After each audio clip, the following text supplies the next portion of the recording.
Imagine que você se considera uma pessoa decente. Acredita piamente que sua bússola moral é firme, inabalável. Em pensamento, você se vê como o herói de situações extremas. Se estivesse em Auschwitz, seria aquele que contrabandeava pão para os prisioneiros. Se estivesse numa praça durante uma caça às bruxas, seria a voz que clamaria por sensatez. Mas a verdade é que você está se enganando. Não é uma pessoa boa. É apenas alguém que nunca foi colocado à prova. Nunca enfrentou o limite em que a moral se torna um fardo e a crueldade, um mecanismo de sobrevivência. Você é bom porque a luz não falta, porque a polícia não está batendo à sua porta, porque não conhece a fome. Mas experimente tirar essas certezas. Elimine as leis, entregue-lhe um uniforme, uma máscara e permissão para causar dor. O monstro que surgiria no espelho o assustaria. Hoje, vamos explorar a verdade mais incômoda da natureza humana. Vamos abrir a porta do porão da sua mente. O efeito Lúcifer. Não se trata de uma teoria sobre os outros, os psicopatas, os criminosos, as exceções. É um diagnóstico sobre você. A maioria das pessoas vive em um sono profundo. Acreditam que o mal é um tipo específico de pessoa, um defeito genético, uma semente podre. Dividem o mundo em preto e branco, heróis e vilões. Essa é uma fantasia infantil e perigosa, porque quem é capaz das maiores atrocidades não é o psicopata. É o homem comum, que se julga incapaz delas por nunca ter visto a sombra se aproximar. Quando terminarmos, você não verá mais as notícias, a história ou seus vizinhos da mesma forma. Vamos desmontar a ilusão do seu caráter. Vamos revelar os gatilhos psicológicos que transformam um pai amoroso em um torturador em menos de 3 dias. E vou mostrar o mecanismo exato, o interruptor mental, que permite essa metamorfose. Mas, acima de tudo, ensinarei como desativá-lo. Porque, se não compreender a escuridão que carrega dentro de si, você não é uma pessoa boa. É apenas inofensiva. E há uma diferença enorme entre as duas coisas. Acompanhe-me. O que discutiremos aqui não é apenas psicologia. É um exorcismo das mentiras que contaram a você sobre si mesmo. Comecemos pelo erro que todos cometem, o erro fundamental de atribuição. Esse é o defeito psicológico que o cega. Quando vemos alguém cometendo algo terrível, um soldado praticando um crime de guerra, um saqueador quebrando uma vitrine, um valentão atormentando uma criança, atribuímos a culpa à natureza da pessoa. Dizemos, é um indivíduo ruim. Uma maçã podre. Isso nos dá uma falsa sensação de segurança. Ergue um muro entre nós, os virtuosos, e eles, os desviantes. Mas Philip Zimbardo, o arquiteto do experimento da prisão de Stanford, destruiu essa ilusão. Ele fez uma pergunta aterradora: o que acontece quando colocamos maçãs boas em um barril ruim? A maçã cura o barril? Não. O barril apodrece a maçã. Em 1971, Zimbardo reuniu estudantes universitários normais, saudáveis e inteligentes. Nenhum histórico criminal, nenhum problema psicológico. Rapazes comuns, de boa índole. Ele jogou uma moeda: cara, você é guarda; coroa, você é prisioneiro. Instalou-os num porão. Deu uniformes e óculos escuros aos guardas. Substituiu os nomes dos prisioneiros por números. Planejava que o experimento durasse 2 semanas, mas precisou interrompê-lo em 6 dias. Por quê? Porque os rapazes decentes haviam desaparecido. Em seu lugar, surgiram sádicos, guardas que obrigavam os prisioneiros a limpar banheiros com as mãos, que os despiam e colocavam sacos em suas cabeças. E os prisioneiros? Não se rebelaram. Quebraram-se. Viraram zumbis. Menos de uma semana foi suficiente para pagar décadas de educação moral. Pense nisso. Anos de paz dizendo, seja gentil, compartilhe, não machuque os outros. Desapareceram. Evaporaram. Anulados por um uniforme e uma situação. A lição aterradora do efeito Lúcifer é que o caráter não é uma rocha. É um líquido. Toma a forma do recipiente em que é colocado. Se o recipiente é uma igreja, você age como um santo. Se é uma zona de guerra, age como um demônio.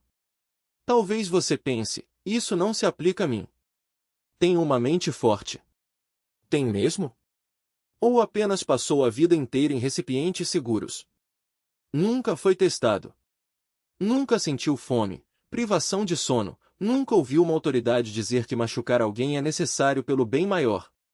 Até que esteja diante desse fogo e se recuse a queimar, você não sabe quem é. Só conhece quem é agora. Esse é o primeiro passo para o verdadeiro poder, admitir que é capaz de qualquer coisa. Alexander Solzhenitsyn, que sobreviveu aos gulags soviéticos, escreveu a frase mais profunda do século XX: a linha que separa o bem do mal não passa por estados, nem entre classes, nem entre partidos políticos, mas atravessa cada coração humano, inclusive o seu. E, se você não vigiar essa linha, ela se move. Como isso acontece? Como se transforma um ser humano em um monstro? Não é preciso mágica, nem lavagem cerebral. Basta 3 ingredientes: anonimato, desumanização e autoridade. Vamos examinar o anonimato. No experimento de Stanford, os guardas usavam óculos espelhados. Por quê? Porque o contato visual é a ponte da empatia. Quando não consigo ver seus olhos e você não vê os meus, a ponte desaba. Eu deixo de ser uma pessoa. Torno-me uma força. Você deixa de ser uma pessoa. Torna-se um objeto. A internet é o maior experimento de prisão de Stanford da história humana. Por que as pessoas escrevem no Twitter coisas que jamais diriam numa mesa de jantar? Porque a tela é o óculos espelhado. O avatar é a máscara. Oscar Wilde disse: o homem é menos ele mesmo quando fala em seu próprio nome. Dê-lhe uma máscara e ele dirá a verdade. A máscara não esconde o monstro. Ela o liberta. Quando você se sente anônimo, a responsabilidade se dissolve. Entra em um estado chamado desindividualização. Você não é mais João ou Maria. É a festa, o movimento, o grupo. E grupos não têm consciência. Só os indivíduos têm. Quando você entrega a sua individualidade à multidão, entrega a sua moralidade ao bando. Depois vem a desumanização. Esse é o truque mental que permite matar sem culpa. Você não consegue ferir um ser humano, isso vai contra a sua biologia. Somos programados para a empatia. Então, antes de machucá-los, é preciso mudar o que eles representam na sua mente. Não os chame de pessoas. Chame-os de ratos, baratas, infiéis, lixo, inimigos. Tire-lhes a complexidade. Reduza-os a um rótulo. Uma vez que se tornam um rótulo, deixam de ser humanos. E, se não são humanos, as regras morais não valem. Observe a linguagem usada na política hoje, nos conselhos administrativos das empresas: capital humano, recursos, danos colaterais. Tudo isso é projetado para anestesiar a dor da empatia. É um analgésico para a alma. E, por fim, o ingrediente mais perigoso: a autoridade. Stanley Milgram nos mostrou isso. Ele instruiu participantes a dar choques elétricos em um estranho na sala ao lado toda vez que este errasse uma resposta. Dispara, a garganta seca, as mãos tremem. É um instinto primitivo, sobreviver significa se encaixar. Mas a verdadeira coragem não está em seguir o rebanho, está em ouvir o grito da consciência acima do rugido da multidão. Zimbardo descobriu que os heróis não nascem com uma aura de invencibilidade. Eles são pessoas comuns que, em algum momento, decidiram que a conformidade não era uma opção. O soldado que desobedece uma ordem imoral. A funcionária que denuncia fraudes na empresa. O vizinho que esconde perseguidos em tempos de guerra. Nenhum deles tinha superpoderes. Tinham algo mais raro: a capacidade de dizer não quando todos ao redor diziam sim. E isso começa com pequenas escolhas. A heroicidade não é um ato grandioso reservado para momentos dramáticos. É uma prática diária. É recusar-se a rir da piada racista no churrasco. É devolver o troco a mais que o caixa lhe deu por engano. É não fingir que não viu o colega de trabalho sendo humilhado. Cada uma dessas ações parece insignificante, até que você percebe que elas são os tijolos da integridade. Se você não treina a coragem nas pequenas coisas, como espera tê-la quando a vida exigir? Mas há um detalhe crucial: o heroísmo não é sobre ser perfeito. É sobre ser responsável. Muitos caem na armadilha de acreditar que, para fazer o bem, precisam ser santos. Isso é uma ilusão. A virtude não exige pureza, exige ação. Você pode ter dúvidas, fraquezas, medos, e ainda assim escolher o certo. O herói não é aquele que nunca sente vontade de fugir, mas aquele que, mesmo tremendo, fica. E aqui está o paradoxo: quanto mais você se conhece, mais livre se torna. Quando você reconhece sua sombra, ela perde o poder de controlá-lo. Quando admite que poderia ser cruel, você se torna menos cruel. Quando aceita que poderia ser covarde, você se torna mais corajoso. A autenticidade é a única armadura que resiste à pressão do grupo. Mas como cultivar essa resistência? Primeiro, você precisa de um porquê. Viktor Frankl, sobrevivente do Holocausto, escreveu que quem tem um porquê enfrenta qualquer como. Se sua moralidade é apenas um conjunto de regras abstratas, ela desmorona sob pressão. Mas se está ancorada em algo maior, em valores que você escolheu, não que lhe foram impostos, ela se torna inabalável. Pode ser a família, a fé, a justiça, o amor. O que importa é que seja seu. Segundo, você precisa de prática. A coragem, como um músculo, atrofia se não for exercitada. Comece pequeno, fale quando deveria ficar calado. Diga não quando deveria dizer sim. Assuma a responsabilidade por um erro. Cada vez que você escolhe a verdade em vez do conforto, está fortalecendo sua capacidade de resistir. Por fim, você precisa de comunidade. O mal próspera no isolamento. Os sistemas corruptos querem que você se sinta sozinho, porque uma pessoa sozinha é fácil de dobrar. Mas quando você encontra outros que compartilham seus valores, a pressão se dissipa.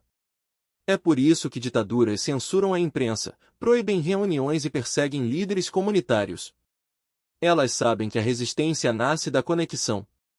Então, a pergunta final não é como evitar me tornar um monstro, mas como me tornar alguém que não se curva. A resposta não está em fugir da escuridão, mas em iluminá-la. Não está em negar sua capacidade para o mal, mas em direcioná-la para o bem. Não está em esperar pelo momento heróico, mas em viver de forma que, quando ele chegar, você já esteja pronto. Porque, no fim, o mal não vence por ser mais forte. Vence por ser mais persistente. Ele não precisa de convicção, precisa apenas que você desista de lutar. E a única maneira de derrotá-lo é não desistir. Nem hoje. Nem amanhã. Nem nunca. Você sua. Treme. O instinto grita para recuar.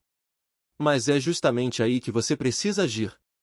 Heroísmo não é um dom, é um treinamento, como um esporte de alto rendimento. Você não espera o incêndio começar para descobrir se é corajoso.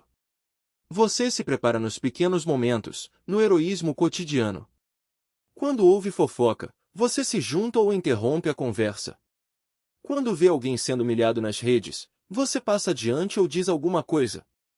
Quando erra, tenta esconder ou assume na hora. Esses são seus exercícios. Você está construindo o músculo da não conformidade. Está se acostumando com o desconforto de ficar sozinho. E precisa entender o poder da pausa. O efeito Lúcifer se alimenta da velocidade, da reação automática. O sistema pressiona, faça agora. Assine aqui. Atire nele. Rápido. O mal próspera na urgência. O herói pausa. Ele se afasta da situação. Ativa o córtex pré-frontal. Pergunta: o que está realmente acontecendo aqui? Por que estou fazendo isso? Isso condiz com quem eu digo ser? Esses 3 segundos de hesitação são a diferença entre um crime de guerra e uma postura moral. Entre um arrependimento que o perseguirá para sempre e um legado de integridade. Você precisa desenvolver consciência situacional. Reconhecer o barril em que está. Pergunte-se: estou usando uma máscara? Estou anônimo? Estou obedecendo cegamente a uma autoridade? Estou desumanizando a pessoa à minha frente? Se a resposta for sim, você está na zona de perigo. E só há 2 saídas: sair ou quebrar o sistema. Há um outro lado na banalidade do mal. Hannah Arendt cunhou o termo para descrever os nazistas, como eram burocráticos, eficientes e normais. Mas existe também a banalidade do heroísmo. E ela não se parece com um filme. Parece desajeitada. Solitária. Parece encrenca. Quando você se recusa a se conformar, as pessoas não vão aplaudir. Vão odiá-lo, porque sua integridade funciona como um espelho para a corrupção delas. Quando você se levanta, faz com que elas pareçam ruins por terem ficado sentadas. Então vão atacá-lo. Vão chamá-lo de moralista, difícil, louco. Vão tentar expulsá-lo. Esse é o preço. E você precisa decidir se está disposto a pagá-lo. A maioria prefere ser querida a ser boa. Prefere a segurança do rebanho à liberdade no deserto. Mas você, se está ouvindo isso, não é a maioria. Está aqui porque pressente que o rebanho está marchando para o abismo. Está aqui porque quer dominar sua própria mente. A defesa definitiva contra o efeito Lúcifer é definir a si mesmo. Conhecer seus valores com tanta clareza que nenhuma situação consiga distorcê-los. Se você não sabe pelo que luta, cairá por qualquer coisa. Precisa de um código, não de uma ideia vaga de ser legal. Um código rígido, inabalável. Não minto. Não faço mal a quem não pode se defender. Não obedeço a ordens injustas. Escreva. Decore. Grave na mente. Porque quando a pressão chegar, e ela chegará, você não terá tempo para pensar. Só terá seu código. Olhe para a história. As pessoas que salvaram judeus na Alemanha nazista, as que esconderam tutsis em Ruanda, não eram mais ricas, nem mais instruídas. Apenas tinham uma linha. Uma linha que se recusavam a cruzar. Diziam, isso sou eu. Não vou violar minha alma por esse sistema. Preservaram sua humanidade no inferno. E, por causa delas, sabemos que é possível. Você tem esse potencial. Mas também tem o potencial de ser o carcereiro, o torturador, o espectador. Nunca se esqueça disso. Segure as duas verdades nas mãos, sou um monstro e sou um herói. A batalha entre eles é travada todos os dias, em cada e-mail, em cada interação, em cada escolha. Não é travada num campo de batalha. É travada no silêncio do seu próprio crânio. Por que pessoas boas se tornam mais? Por que não sabem que podem ser diferentes? Caminham sonâmbulas por um campo minado, confiando mais no sistema do que na própria consciência. Mas agora você está acordado. Tem o conhecimento que Zimbardo descobriu naquele porão. Tem o mapa do campo minado. Sabe que o uniforme é uma mentira. Sabe que a autoridade é falível. Sabe que a sombra está à espreita. Esse conhecimento é um fardo. Significa que você não tem mais a desculpa da ignorância. Se agir com crueldade agora, é uma escolha. Se seguir a multidão agora, é uma escolha. Mas também é uma libertação. Porque significa que você não é mais um fantoche do ambiente. É o arquiteto do seu caráter. Da próxima vez que sentir o puxão da multidão. Da próxima vez que sentir a sedução do poder. Da próxima vez que a raiva ferver contra um inimigo. Lembre-se do porão. Lembre-se da máscara. E tire-a, saia da fila. Seja falha na matrix do mal. Porque uma única pessoa, um único indivíduo que se recusa a se conformar, pode quebrar o feitiço para todos os outros. A coragem é contagiosa. Mas a covardia também. Qual delas você vai espalhar?